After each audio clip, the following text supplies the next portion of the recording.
il y a des plats là, c'est seulement quand vous voyez qu'il y a une pluie intense qui se prépare que vous cuisinez ça. C'est-à-dire quand vous êtes assis et puis vous voyez que le bleu de votre ciel n'est pas un bleu normal, c'est un peu foncé et puis les éclairs se battent un peu en haut là-bas. C'est ça que vous cuisinez. Parce qu'après la pluie là, tout ce que vous allez vouloir c'est de manger et puis aller vous reposer quelque part. Le nombre de piments que j'ai mis dans cette recette est totalement optionnel. Si vous ne mangez pas de piment, n'en mettez pas. Mais moi personnellement, j'aime quand je finis de boire ma soupe et puis j'ai l'impression que je me suis battue un peu avec des dragons.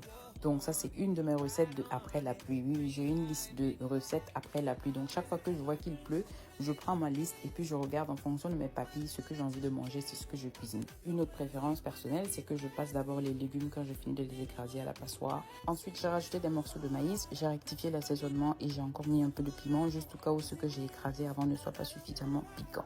Et puis quand c'est prêt, vous vous servez, vous enlevez les morceaux que vous aimez le plus, vous vous asseyez et puis vous mangez correctement. Quand vous finissez de manger, allez vous coucher et faites de beaux rêves. Bye.